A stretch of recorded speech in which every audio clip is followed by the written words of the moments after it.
Thanks for coming. I know it's late on a Friday and traffic is getting progressively worse, so I want to thank you for coming.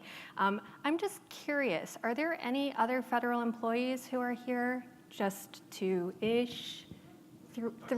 Two-ish, one definite. Okay. Oh, four. Okay, two. Two definite and two kind of.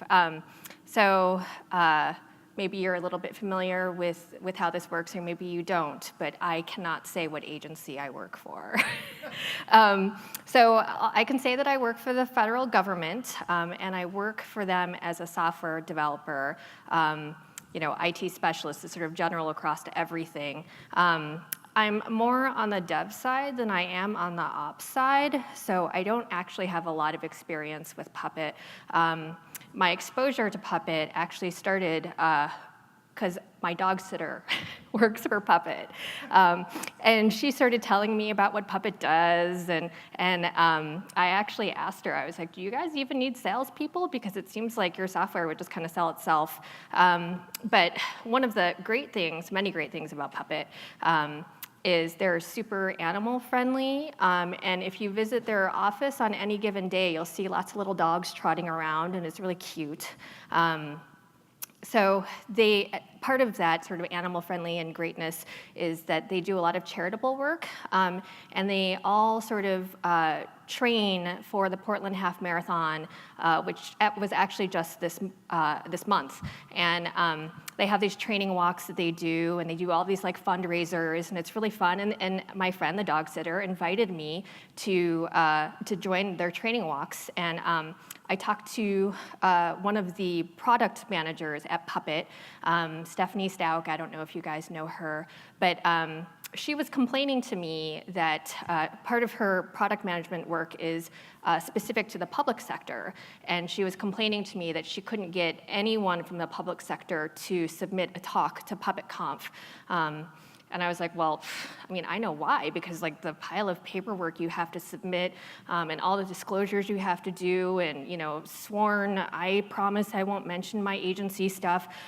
It can be overwhelming for anyone, but I think particularly IT people are just never gonna even deal with that. Like, it's hard. So she was mentioning that, and I was like, well, I mean, I don't know really anything about Puppet, but I did a little digging, and I found out that my agency was actually using it on the ops side, and I knew people on that team, so I figured I could mine their brains for their Puppet information, and I could come here and regurgitate it for you all. So I'm just a fact regurgitator today. So the co-author of my presentation, and I should say he pretty much authored or gave me the content for most of this, is a guy named Glenn Bailey. And Glenn couldn't be here today because he's a contractor, and he would have had to attend PuppetConf on his own dime. And so he opted not to come, but without Glenn, this presentation just would not have been possible. So I want to thank Glenn for giving me all the content. So some background on my agency. So we're a pretty large federal agency with like a pretty bloated and unmanageable infrastructure. And like a lot of other large entities, whether they're governmental or not, we tend towards siloed organizations. And to make things even worse, we actually have 3 different teams that manage our IT infrastructure. And they each have their own little like fiefdom that they actively defend, and they each have their own practices for how they want to do things.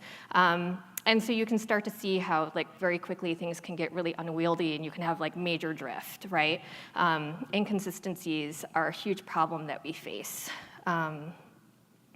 So as a federal agency, we are held to the DISA STIG standard. The federal employees here know what that is, but I'll explain it to you for you non-federal people. So DISA is Defense Information System Agency, and a STIG is a Security Technical Implementation Guide. So STIG as an agency, DISA as an agency publishes STIGs. And there are STIGs for pretty much anything you can think of. I think there are even STIGs for like handheld telephones that sit at your desk. So they have STIGs for operating systems, they have STIGs for network devices, they have STIGs for everything. And for the purposes of this presentation, I'm going to focus on Red Hat Linux STIGs, and at the very end, I'll talk a little bit about Windows STIGs. So what is a STIG actually supposed to do? A STIG is supposed to define how a specific thing should be configured such that it is as invulnerable to malicious attack as possible. Now, obviously, there's no way to completely secure systems, as we all know, but you can do your best. The STIGs are meant to give us a more uniform way of making sure that our operating systems and devices are configured securely. Let's see. So if your device or operating system falls short of the STIG, you have to provide some sort of documentation on why you need that exception. And if you don't have that authorized exception, then you have to pay something. I wish I could tell you exactly what you have to pay. I tried to find that out before this presentation, but I couldn't find it out. But it must be some sort of high cost because people at my agency are highly motivated to avoid them. So even though my agency is actually mostly a Windows shop, we do have some Linux servers, and we were really suffering on the STIG compliance of those servers. So Glenn, he pitched getting Puppet to our IT executives, and even as a contractor, he was successful in that pitching. I don't know what kind of magic he used, but he was successful. And because we were having problems with our Linux servers and the fact that Glenn happens to be a Linux server admin, it just sort of made sense to focus our initial efforts of using Puppet on the Linux side. So like a lot of places, we have servers in multiple environments. We have a dev environment, a QA environment, test, and prod. And like many places, those servers all might be configured just a little bit differently. And like many places, those tiny differences can cause major issues when you layer applications on top of them. So Glenn, in fact, found that every server was different.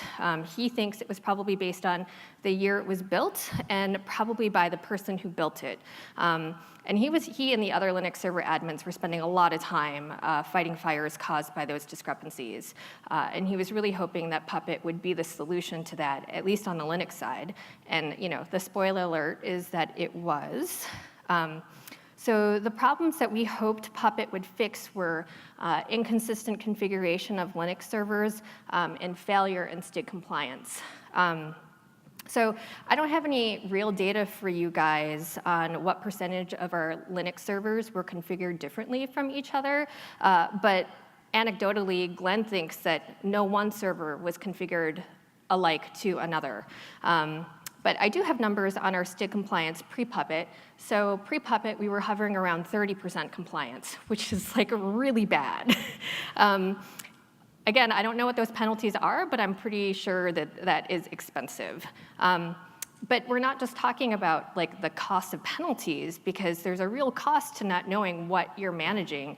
And when we were having production issues, these poor server admins are doing like blind and time-pressured troubleshooting, not really knowing what it is that they're dealing with. And then there's a soft cost as well, because you have a toll on your server admins to constantly be in firefight mode. I mean, they just literally never knew what situation they would be walking into on any given day. I'm sure ops people know what that's like, and they are probably not very happy about it. And so, what happens when your workforce isn't happy? They leave. And what happens when they leave? Well, you have to pay the cost of actually replacing them, right? And when you work for the government, the onboarding process is forever. So for a contractor, from request to actually having a butt in the seat is months. And that's not even a trained butt. That is an untrained butt. So then you have to train that person. And for an actual employee, it's like, forget it. It's forever. When I started it as an employee, it took 9 months from application to start date. And so I was like, basically, like I could have had a baby in the time that it took me to get hired. I mean, that's kind of insane, right? And then you have the hard cost of the actual man hours you have to pay to keep those servers from face planting. So for costs so far, we have the STIG penalty costs, whatever that is, and then we have soft costs and we have hard costs, and it's just too much cost. So now post-Puppet, and a lot of hard work on Glenn's part to get a lot of custom modules written up to remediate STIGs, and consistently ensure server configuration, we have a totally different story. So, I mean, check those numbers out, right? Pretty different from 30%. So for Oracle Enterprise Linux 5 servers, we have a STIG compliance at 98%. We are currently, let's see, I think if we're like 343 out of 353 STIG tests are passing right now. And for our Oracle Enterprise Linux 6 servers, we have STIG compliance at 95%. And the reason that that's just slightly lower is because there are a lot of host-based firewalls, and those configurations differ host by host, so it's just a little bit more time-consuming to get those modules written. So we will get there at some point, up to 98% or even higher. For our Linux 6 servers, but right now it's 95, and that is a lot better than 30. So we have also achieved consistent configuration across all environments. So our Linux server admins are now free to work on projects to improve our infrastructure, like writing Puppet modules and that kind of thing, versus constantly fighting fires. And Puppet has also brought to us the confidence to be able to say we now know how our Linux systems are configured and that they meet these security baselines and compliance. So now that the spoiler alerts are over, I want to walk you through a demonstration of reviewing a STIG and writing a Puppet module that complies with that STIG. Now, unfortunately, how this works is I have to quit PowerPoint. So sorry about that. Oh, maybe I don't have to completely quit it. Let's see. So what I'm going to do is I'm going to navigate to, I already have it up, actually. This is where DISA has all of their STIGs defined. And we are going to go to STIG, STIG technologies, operating systems, Unix, Linux. And so you can see here, these are the list of STIGs that they have published. And the Oracle Linux 5 STIG, you can see it's a zip file. So I've already downloaded that zip file. And DISA has this tool called the STIG viewer. So I'm just going to open that STIG for Red Hat Linux.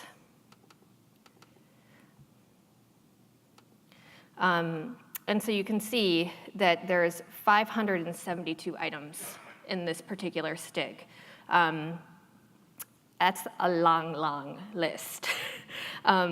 So here's what Glenn did to go from 30% to 95 to 98%. First, he looked at this and he didn't run screaming from the building, which we very much appreciate. Thank you, Glenn, for not running screaming. And then, because a lot of these STIGs actually, especially for the Linux ones, is they are, how many people here are Linux people? Most of you? Okay, see, I'm a Windows person, so I was like, what are you talking about, this Linux stuff? So you're all familiar with that sysctl.conf file, right? So most of these are making sure that key value pairs are present in that file. So what Glenn did was he went to the Forge to find a library of provisioning routines specific to sysctl, and he found this one. I'm not sure if you guys, since you're all using Puppet and you're all Linux server admins, if you guys are familiar with this one, but this was the one that he found. Let's see, so he found this module, And as you can see, it's approved by Puppet, so that's really good. And you're all familiar with Linux, so you understand this whole like sysctl thing. So this module gave Glenn the sysctl function he used in his custom module to define and ensure the presence of certain key value pairs. So in a nutshell, what his module does is the function accumulates the changes that need to be made in the sysctl conf file, and then the library checks to see if that key and value are present on the host's sysctl config file, and if there is a difference, then it writes to that file and then it flags it for a service restart. So let's walk through it. So let's go back to the STIG viewer, and what we're going to do is we're going to find a particular item. We're going to find this guy. So this is just one out of the 572.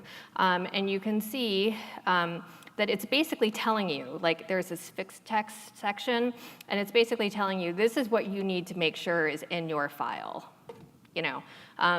So, I mean, it's easy enough for Glenn. Here's his sysctl init pp manifest.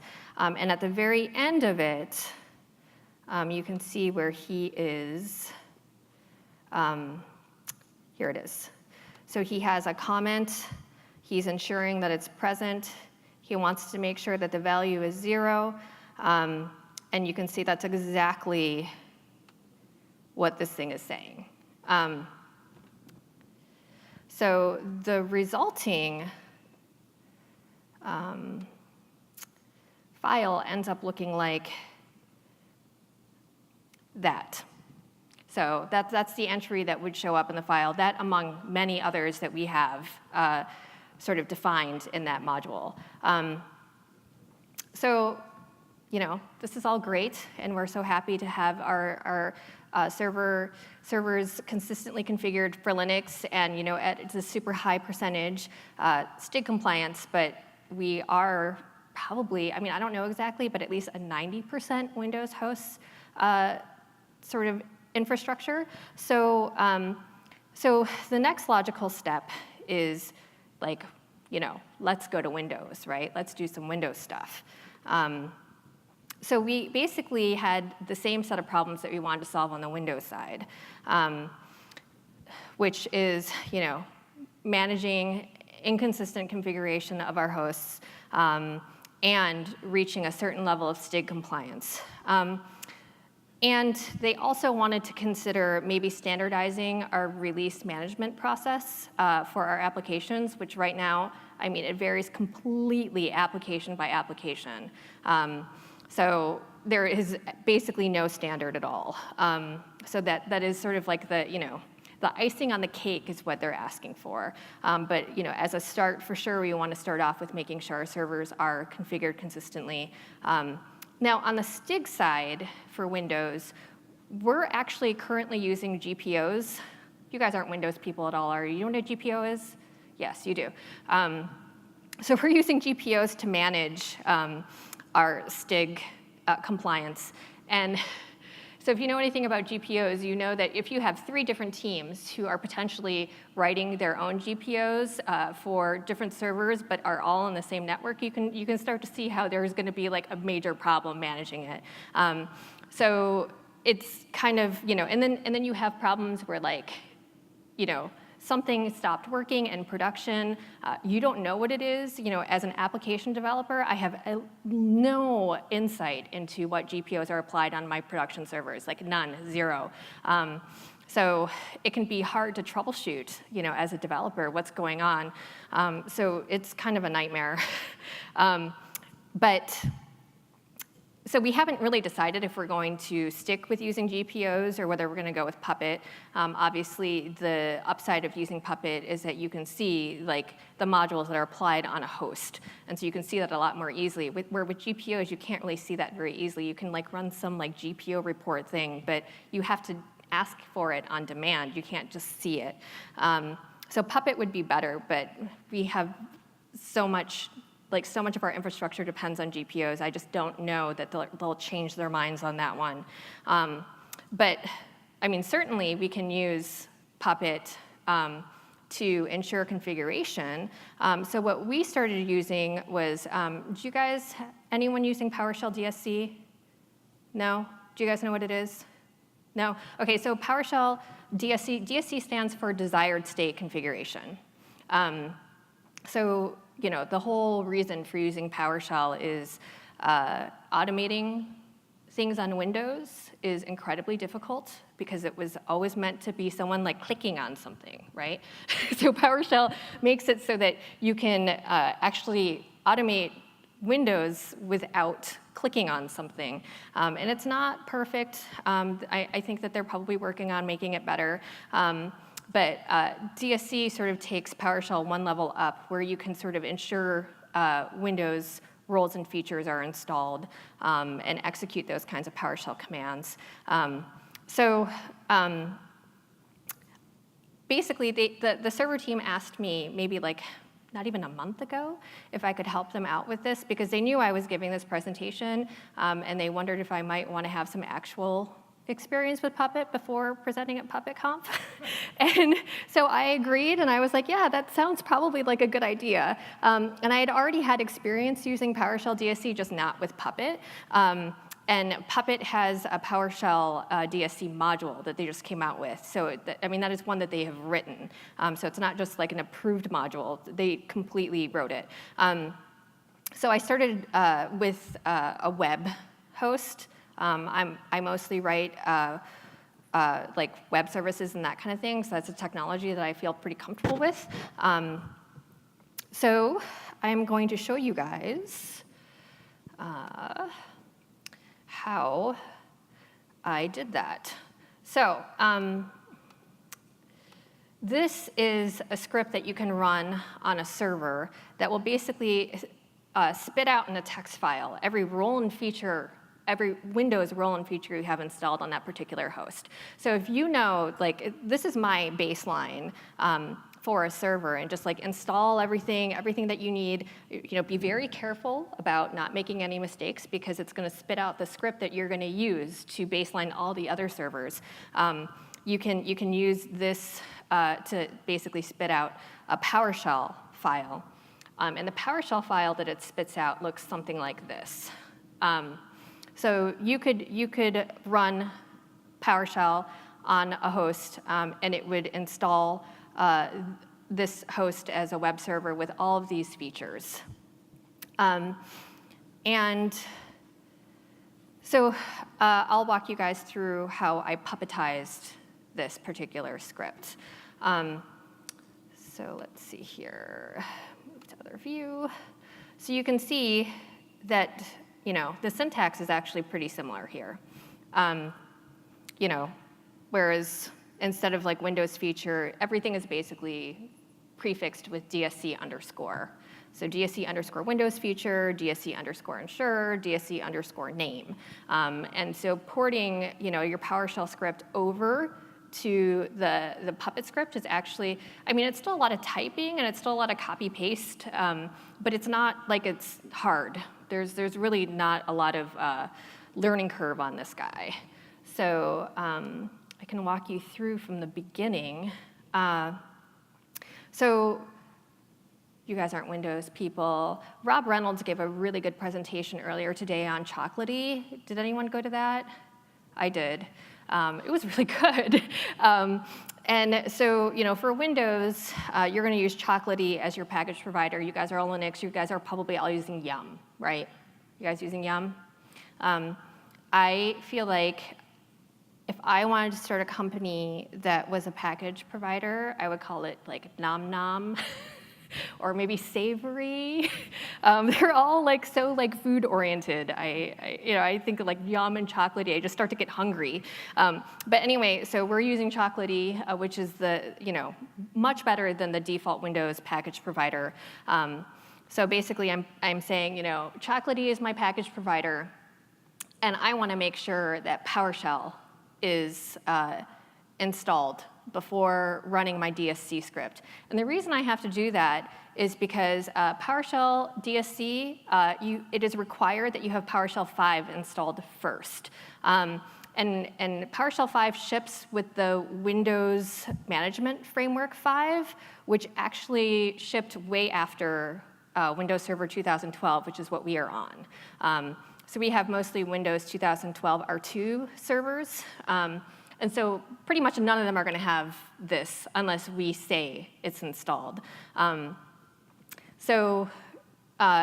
because we're the government and we can't use Chocolatey the way that it's sort of default configured, right? Which is, basically that you just go out to the public Chocolatey repo and you just say, hey, I want PowerShell. By the way, if you weren't behind some sort of crazy firewall and you wanted to do this from home, you could run this exactly like this, and it would install the Windows Framework Management 5 on your system, as long as you were running PowerShell as an administrator with, I think, was it like assign rights or whatever equals full. But anyway, so yeah, we had to basically start our own internal repo, and all I did was I went to, because Chocolatey, the public one, has, like I said, they have this already sort of on their public repo. I stole their NuGet package. And I just had to tweak it a little bit because part of the install scripts go to the internet to look for the Windows Management Framework MSU installer files. And obviously, that's not going to be allowed. So I basically just tweaked the scripts a little bit so that instead of going to the internet, it was going to a UNC path internal on our network. And that's really all I had to do. It was really fast. And then we have the Chocolatey repo up and running. And then I can run this against a host, and it should work. I will have to admit that I've not actually tested this yet. But it should totally work. And then, so once we have PowerShell installed, and it should reboot if it needed to be installed, then we can actually get to the real business at hand, which is ensuring that all of these Windows roles and features are present on this particular web host. So that's basically where we are with Windows. We're still pretty, immature in our process for Windows. I would say we're probably still pretty immature with our processes with Linux. We're still learning. So right now, we're just getting started. Glenn is currently in the process of upgrading us and porting all of our Puppet modules over to the new Puppet. I don't know if anyone else is going through that process right now, but it is time-consuming for him. So there's still a lot of work to be done, and we're certainly not close to achieving maturity with using Puppet, but we're working towards it with the few resources that we do have. And that is all I have for my presentation. I do not necessarily know if I can answer all the questions that you have, but if you have any questions, Phoebe will be running around with a mic. Any questions? Oh, I should go back to my slide deck because I have a great slide for Q&A.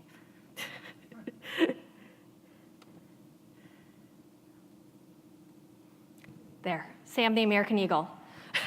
Is he inspiring you guys to ask any questions? No?